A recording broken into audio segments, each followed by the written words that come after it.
Morning students, welcome on the platform of RPS online classes. देखिए class 9 में पिछले class में ऑलरेडी इसके एक्सरसाइजेस से जुड़े हुए जो क्वेश्चन थे वो भी हम लोग सोल्व कर चुके थे। बट एक स्टूडेंट है जिसको कंजर्वेशन ऑफ मोमेंटम का जो कॉन्सेप्ट है वो उसे क्लियर नहीं हुआ था, और उस पे बेस्ड अगर क्वेश्चंस बनाते हैं तो जब तक यह क्लियर नहीं है तब तक तुम्हारा उसमें अप्रोच सही नहीं आएगा। तो उसने रिक्वेस्ट किया कि एक बार सर इसे रिवाइज कर दिया जाए। चलिए हम उसको एक बार रिवाइज करते हैं। देखिए इस कंजर्वेशन ऑफ मोमेंटम में सबसे पहले मोमेंटम क्या है, तो मोमेंटम को पहले हम कहते हैं कि momentum is defined as the product of mass and velocity. यह मोमेंटम किसी भी ऑब्जेक्ट के लिए जो मूविंग बॉडी है उसकी मास और उसकी वेलोसिटी का प्रोडक्ट होता है। तो जब इसे हम लोग डिनोट किए क्या कि P, मोमेंटम को P से डिनोट किए और इसको मास और उसकी वेलोसिटी के प्रोडक्ट के रूप में इसे रिप्रेजेंट किए। तो इसका अगर इसका यूनिट पूछा जाएगा तो यूनिट क्या बताओगे आप? देखो मास का यूनिट क्या होता है? केजी, और वेलोसिटी का यूनिट मीटर पर सेकेंड, केजी मीटर पर सेकेंड। तो इसका यूनिट यही हो जाएगा। अब यहाँ इसके यूनिट या इससे जुड़ा हुआ बाकी जो भी डिटेल्स था वो हम लोग पढ़ चुके हैं, वहां से उस वीडियो को देख कर कंफर्म हो सकते हैं। बट अभी आइए इस कंजर्वेशन ऑफ मोमेंटम का जो कॉन्सेप्ट है वो कुछ ऐसा है कि यह कोई ऑब्जेक्ट है, मतलब कोई बॉल है तो इसका डेफिनेटली मास भी होगा। तो मान लीजिए इसका मास जो है वो m1 है, और इनिशियली जिस वक्त यह मतलब मोशन स्टार्ट करेगा उस वक्त का इसका जो वेलोसिटी होगी वो हमने u1 मान लिया। ठीक है, the mass of this ball is m1 and the initial velocity of this ball is u1। Another ball whose mass is m2 and initial speed is u। अब देखिए यह दोनों ही ऑब्जेक्ट एक दूसरे के साथ कोलाइड करेगा। इसके लिए क्या कंडीशन है? इसके लिए कंडीशन ये होगा कि ये दोनों ही ऑब्जेक्ट पहले मोशन में आए, और अगर इसका मोशन इस तरफ और इसका मोशन इस तरफ रहे, अपोजिट डायरेक्शन में रहे, तो कभी भी यह कोलाइड करेगा क्या? कभी नहीं कोलाइड करेगा। तो इसके लिए हमें करना क्या होगा कि इसके मोशन में आने के लिए और कोलाइड करने के लिए डायरेक्शन अपोजिट हो तो कोई बात नहीं है, लेकिन इस तरह का अपोजिट हो, जो इसी चैप्टर का 11th नंबर क्वेश्चन की है। देखिए उसको अगर हम लोग मास के लिए कुछ चेंजिंग अदर भी वैल्यू ले लें उससे फर्क नहीं पड़ेगा। मेन होता है कॉन्सेप्ट, किसी भी न्यूमेरिकल का मेन थिंग होता है कॉन्सेप्ट, और वह कॉन्सेप्ट सही होना चाहिए। तो वह कॉन्सेप्ट को हम तुम्हारे सामने रिपीट करने जा रहे हैं। तो यह देखिए यह जब मोशन में आएगा, मूव करेगा, तो एक तो हुआ कि अपोजिट डायरेक्शन में हो तो एक इधर आए एक इधर जाए, तो तब जाकर कोलाइड करेगा। या फिर इसकी वेलोसिटी मतलब u2 is smaller than u1। दूसरे लैंग्वेज में कह सकते हैं u1 is greater than u2। After that the collision will proceed. अगर यह u1 u2 से ग्रेटर नहीं होगा तो डेफिनेटली यह कोलाइड नहीं करेगा, और कोलाइड नहीं करेगा तो फिर हमको मोमेंटम कंजर्व है या नहीं कैसे बता पाएंगे? तो देखिए यह इसके आगे जब प्रोपेगेट किया, मतलब आगे इसका मोशन हुआ, मोशन में आने के बाद यह दोनों कुछ टाइम्स के बाद इस तरीका से कोलाइड करेगा। यह कॉलिजन हुई, कॉलिजन के बाद जो केस बन रहा है उस समय इसका मास m1 तो रहा नहीं, दूसरा का मास m2 रहा, बट इसका जो वेलोसिटी है वह v1 हो गया और इसका वेलोसिटी v2 हो गया। अब यहाँ इस u1 u2 और मतलब पहले का इस कॉलिजन से पहले का मोमेंटम और कॉलिजन से बाद का मोमेंटम अगर सेम होता है, if the momentum of this moving body before the collision and after the collision, then definitely the momentum will be conserved। Okay, तो इस चीज को हम लोग देखते हैं यह किस तरीका से इसको फॉलो करते हैं। तो ऑलरेडी हम लोग पढ़ चुके हैं, तो यहाँ पर उतना डीप में नहीं बताएंगे, बट यहाँ पर इस चीज को आप समझ लो कि m1 e1 और m2 की बात अगर करते हैं तो यहाँ देखिए इसका जो कंडीशन यहाँ पर लिख दो आप, collision,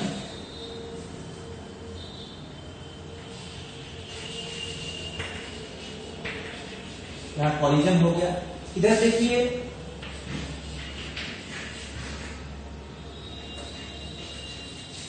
before collision,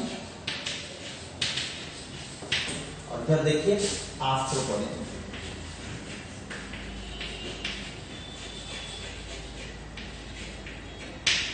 before collision and after collision.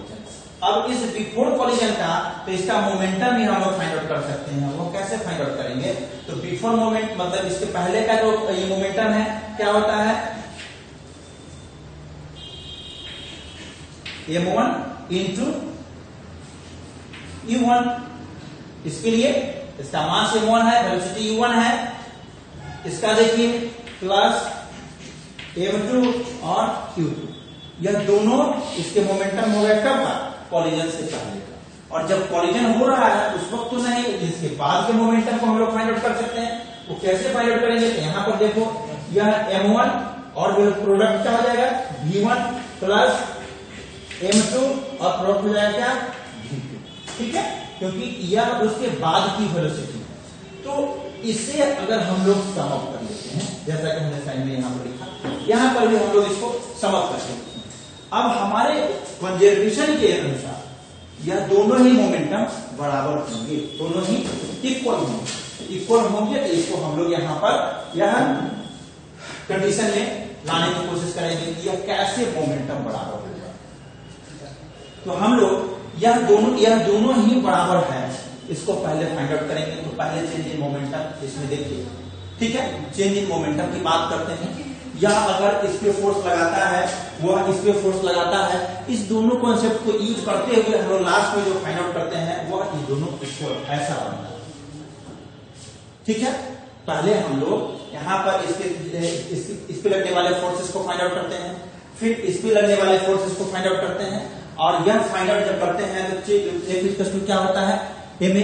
तो यह इस पे जैसे यहाँ कॉलिजन के टाइम पे ये अगर इस पे लगाया है, यह देखिए यह इस पे लगाया है F1, ठीक है, एट द सेम टाइम यह इस पे लगाया है F2। तो F1 equals to minus of F2, ठीक है, F1 equals to minus of F2। तो माइनस ऑफ F2 जब आप पढ़ोगे तो क्या आता है? F के लिए हम लोग F के लिए फाइंड आउट करते हैं आपका यह जो है rate of change of momentum, ठीक है, rate of change of momentum. तो पहले बॉडी के लिए यहाँ पर ये थोड़ा सा और भी एक्सप्लेन कर दें।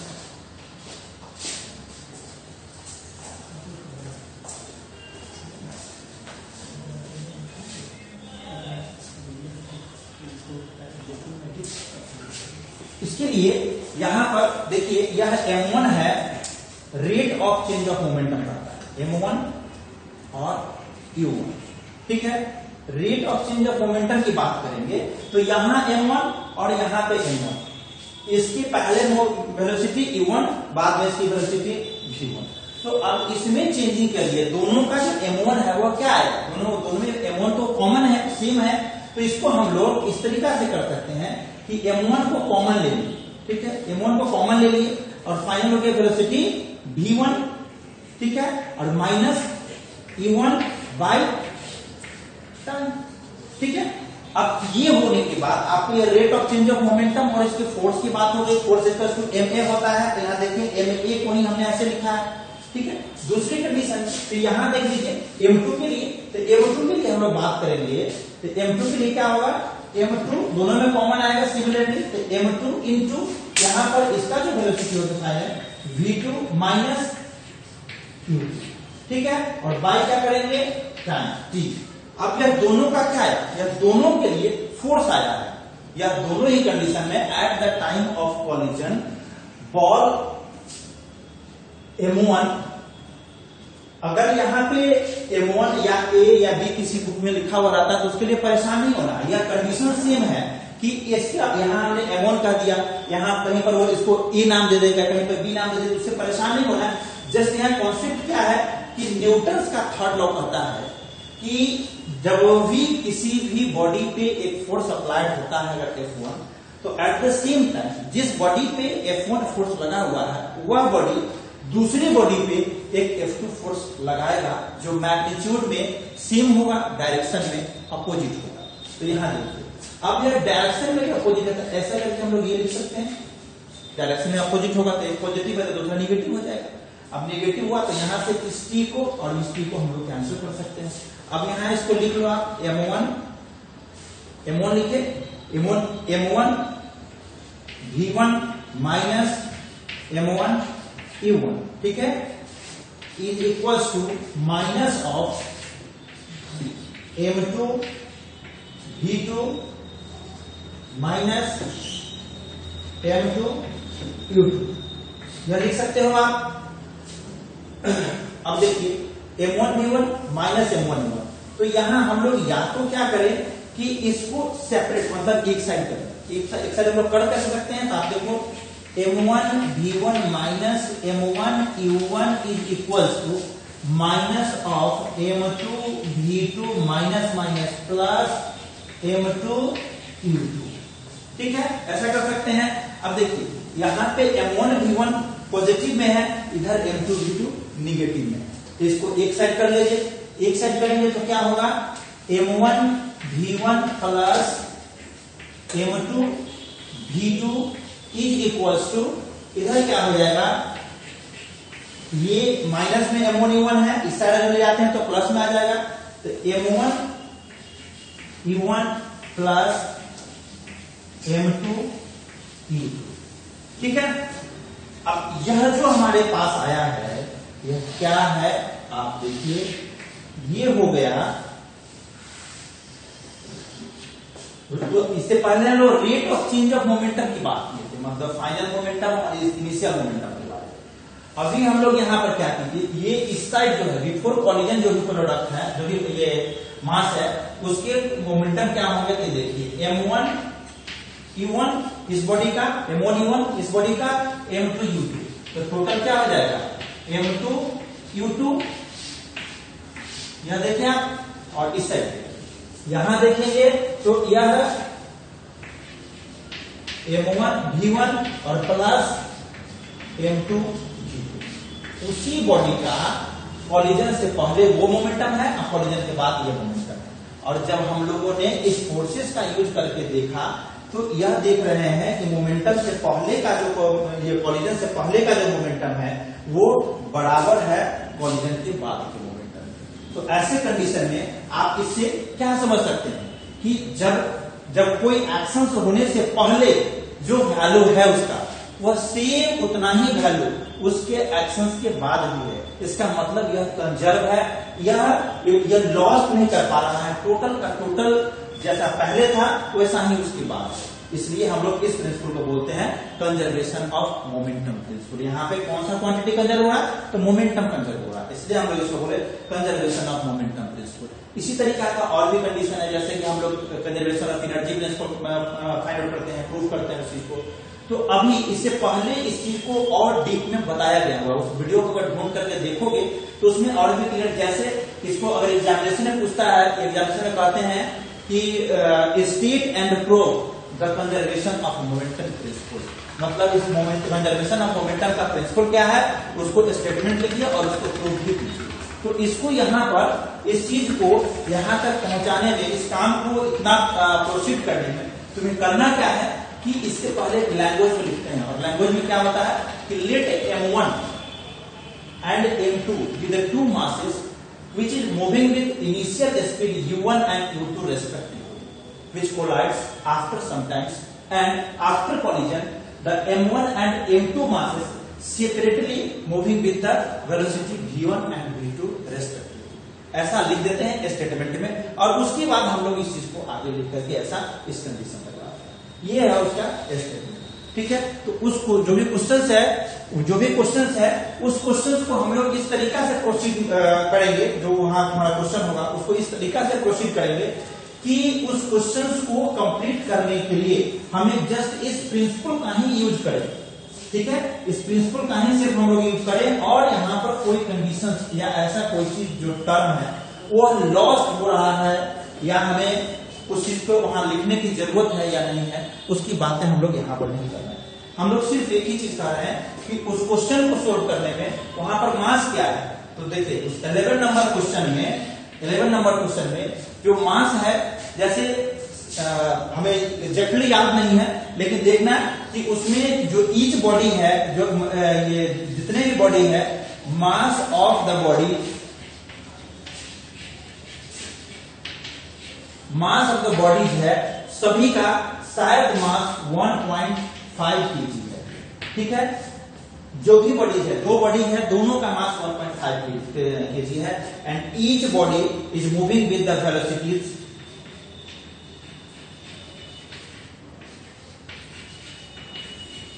each body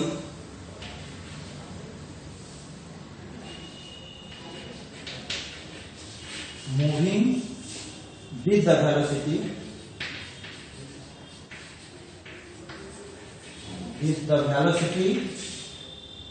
क्या है, शायद वो तुम्हारा 2.5 मीटर पर सेकेंड ऐसा है।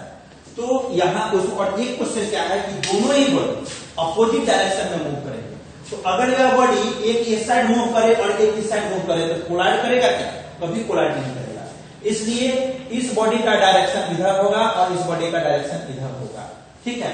तो इसका जो वेलोसिटी होगा, इसका वेलोसिटी अगर 2.5 मीटर पर सेकेंड होगा, ठीक है, 2.5 मीटर पर सेकेंड होगा, तो इसका वेलोसिटी जो है वह -2.5 मीटर पर सेकेंड हो जाएगा।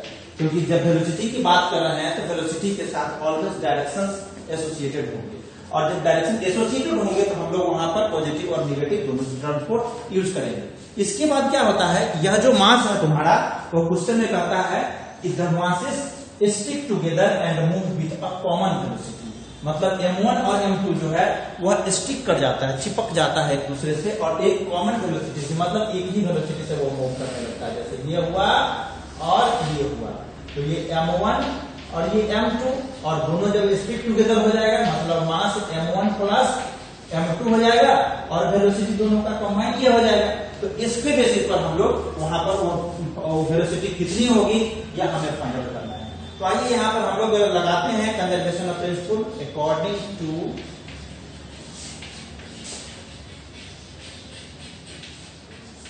To the conservation of principle या according to the conservation of momentum. Conservation of momentum के अकॉर्डिंग जो प्रिंसिपल है उसके अकॉर्डिंग जब हम लोग अप्लाई करेंगे तो हमारा क्या होता है, ये देखिए, M1 U1 plus M2 U2 will equals to M1 V1 plus M2 V2। ये हमारा स्टेटमेंट होता है।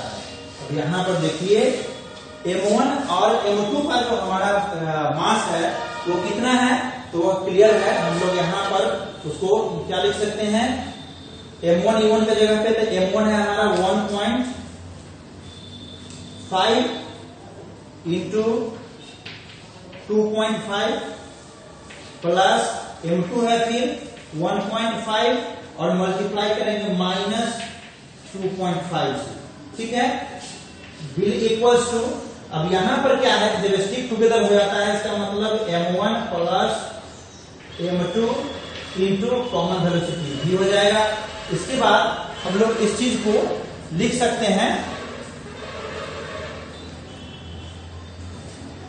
इसके बाद जैसे ये M1 प्लस M2 जो लिखे हैं, तो इस M1 और M2 भी को यहाँ पर कंबाइन करने के लिए जो मास है उसको हम लोग यहाँ पर ये कर दो, कंबाइन कर दो, वो कितना हो जाएगा 1.5 प्लस 1.5 इक्वल्स टू 3.0 kg, मतलब 3। और देखिए यह जितना भी यह टर्म होगा मल्टीप्लाई करेंगे तो यह पॉजिटिव आएगा और यह सिमिलर टर्म यह निगेटिव आएगा, मतलब ये उतना ही पॉजिटिव होगा और ये उतना ही निगेटिव होगा। इसका रिजल्ट क्या हो जाएगा, 0 हो जाएगा। इसलिए यहाँ पर हम लोग लिख सकते हैं 3v is equals to 0, so v is equals to 0/3 is equals to 0 metre पर सेकेंड, ठीक है। इस तरीका से इसका आंसर फाइंड आउट हो जाएगा। तो इसमें ना यह मास वाले से यहाँ पर यह मास है, यह U1 है, यह ना चेंज कर सकते हैं। यहाँ पर 1.5 है, 2.5 ले ले, 3.5 ले ले, 5 ले ले, 6 ले ले, वेलोसिटी जो है वो कोई भी न्यूमेरिकल वैल्यू आ जाए। बस मेन कॉन्सेप्ट क्या है, जब यह निगेटिव लेना है, निगेटिव लेने का मतलब यह है कि यह इसका भी वेलोसिटी है अपोजिट डायरेक्शन में, और अपोजिट डायरेक्शन में है तो हम लोग इस चीज को फॉलो करेंगे। ओके, चलिए अब ये क्वेश्चन जो है, मतलब ये जो चैप्टर है तुम सबों ने कंप्लीट कर लिया है। इस चैप्टर के जो एक्सरसाइजेज हैं उसके क्वेश्चंस भी तुम सब कंप्लीट कर चुके हो, ये बहुत ही अच्छी बात है। और इसके बाद हम लोग जो न्यू चैप्टर जो स्टार्ट होगा वो है हमारा ग्रेविटेशन, और इस ग्रेविटेशन चैप्टर में जो इसके टर्म्स है, मतलब कुछ इसके पार्ट हैं जिसको ना सीबीएसई अभी मतलब इस करंट ईयर में ना उसको डिलीट कर दिया है, मतलब उसे कवर नहीं करना है, ठीक है। तो it doesn't matter, but main matter is that we have to complete our current syllabus first and after that we will study that topics also, ठीक है। तो यहां पर हम लोग अब स्टार्ट करेंगे हम लोग ग्रेविटेशन।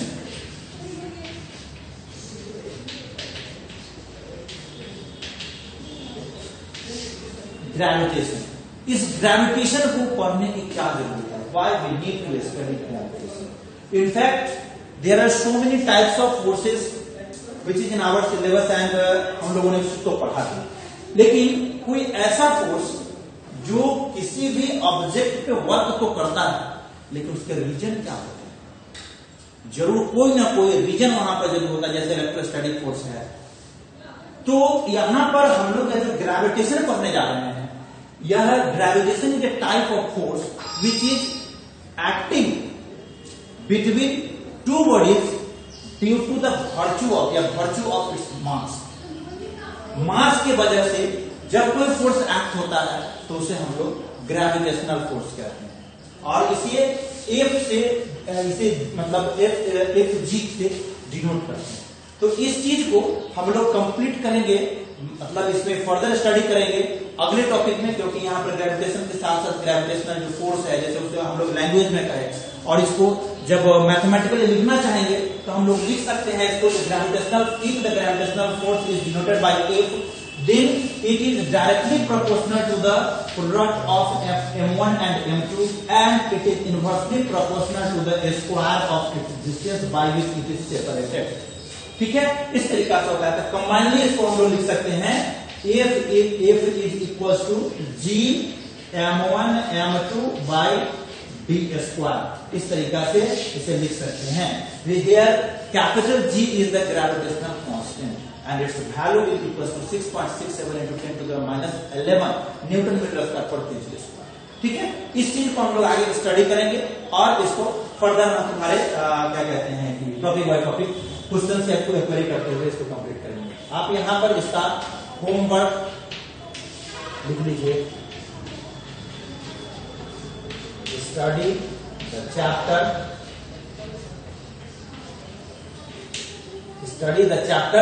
gravitation,